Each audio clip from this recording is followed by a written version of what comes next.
All right, folks, this is it. First elimination heat of the 2025 Elitloppet. Big favourite there. Francesco SWE, not just favourite to win this, but also favourite to win the entire Elitloppet. Number one, Etienne, last to arrive to the party, as they're all now in behind the car. We have 8 runners, of course, and expect fireworks. Car lets him go. Away goes number 4. That is Mellby. Jinx gets away beautifully on the outside of 6. A fair day down the inside. Etienne, no slouch at all, and we'll get the pocket, and then they back off with with Francesco SWE there, and he's now 2 back. He wants a lead for the moment. They're followed by number 3. Go on, boy. And then after that, down the inside comes 7. That's Sharon. After that, again, you've got number 5, which is Logan Park, and bringing up the rear is 8. Always Eck. So obviously, Alessandro Gocciadoro keeping his powder dry. Not the fastest opening I've ever seen in my life, as number 4 Melby Jinx is the one with the lead. First over now is Etienne, and the opening 5 went in 08 and 7. Looks can be deceiving as they go past the winning post here. The sun comes out and it's a full circuit left to run, and the leader is still number 4 Melby Jinx in the pocket, and that is 6 A Fair Day. In behind A Fair Day then you've got Sharon number 7. There's the favourite at 2 back on the outside, and that is Francesco SWE. Looks pretty relaxed for the moment. He's in behind Etienne, and then comes number 3, the other French raider. Go on, boy. Then comes number 5, which is Logan Park, the Canadian raider, and he looks to be still travelling sweetly. They're followed then by Always Eck bringing up the rear, and the second 500 went in 10 flat. That's 1,000 metres in 09 and 4, and still getting a soft lead in front here. It's Melby Jinx number 4. The big guns have yet to fire any warning bullets, but out goes Urian now to go 3 deep with the favourite. That's Francesco SWE. In the pocket is still 6, and that is A Fair Day, having a fair old go of it. Etienne looks to have shot his bolt, and up on the outside comes Francesco SWE, and tracked by Go On Boy, and finally now Always Eck is showing big interest down at the back there, and the race is on in earnest now, but it looks like Melby Jinx will be the first one to get to the final. It's Melby Jinx still in front. A Fair Day putting in a fair fight on the inside. On the outside it's number 3 was Go On Boy, but Melby Jinx, who saw that one coming? So Melby Jinx first over the wire for Mats Djuse, Daniel Wäjersten. Second, number 3, Go On Boy. And then you had Francesco and A Fair Day. A Fair Day being 3rd, and 4th was Francesco SWE. Wasn't it the other way around, or was We'll have to wait and see. I think it was quite, I was focusing on the winner. Yeah, me too. But no, I mean, they get through to the final anyway, both Go On Boy and A Fair Day. And here comes Francesco.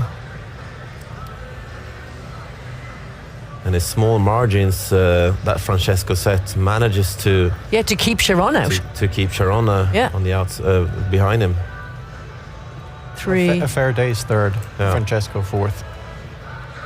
Was that a big disappointing run, would you think, from Francesco? A disappointing run? Or do you think it's part of the big picture? Yeah, the important thing was to make it to the final. Yeah. And burn the fizz out of him. Well, Melby Jinx, so that's the on expectations, that's the second bullet in the Daniel Wäjersten's gun.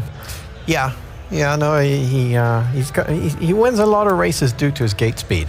But today he wasn't challenged. It was a very surprising drive, I must say, from Doug McNair with Logan Park, who has good gate speed, and he just went to the back right away there. Very defensive drive. But you pointed that out before, Mike, though, that sometimes these drivers, when they come in here, it's so huge, and they take a defensive rather than an offensive. Whereas I think we'll see a different tactic from Brad with the locomotive in the next thing. I don't think he's going to go offensive. He'll go defensive. Oh, here we go now. We'll take it from the start. Etienne was the big surprise. Came away really well there from the inside. Yeah. Well, he was given every chance by his driver, every chance. And already by now you can see that Urian takes it easy, so it's Doug McNair, Go On Boy. He probably ends up where he's used to be, on the outside there somewhere, Go On Boy. Yeah. No, everything worked according to plan for Romain Derrieux, I think. And Francesco ends up first over. And I think Urian, he knows that he's going to flush Etienne here, so he's going to get good cover. Yep. So those two are happy by now. Matsusa, of course, very happy. I think Oscar Ginman also is going for the final and is realistic enough to know that he's in the best position to make it there. I just heard a winning time, 1:08.8. Oh, wow. Jeepers. It certainly visually does not look that fast. No. 1:08 and 8. Yeah. Right, so I wonder how fast Borb's Victory is going to run in the final if he gets through to the final. But Melby Jinx, I mean, he's just cruising over the line. I mean, he's not extended. He's not asked any questions. He's not stirred up. Does Matsusa even move? I mean, he did use the pull-up plugs and the Norwegian bridle. He waited quite for some time with the Norwegian bridle. He was more or less 50 meters out before he used it. But of course, when you hear the time, 1:08.8, you understand it's quite hard to maintain that all, yeah. To gain anything from behind as well. Down the backstretch there, the very last bit into the turn, Örjan Kihlström is making life miserable for Romain Derrieux. He's not. Out. Yeah, he's sort of hindering Romain Derrieux to go forward, but at the same time he's holding Francesco back, not to use him properly. So he's sort of making it a bit difficult. He doesn't want to pull Go On Boy forward. No, of course not. He's sort of protecting his position against. He's driving against Go On Boy a bit there through the last turn. I think he might have underestimated the leader a little bit.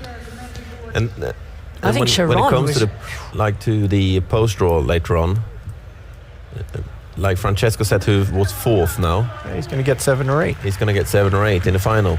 Yeah.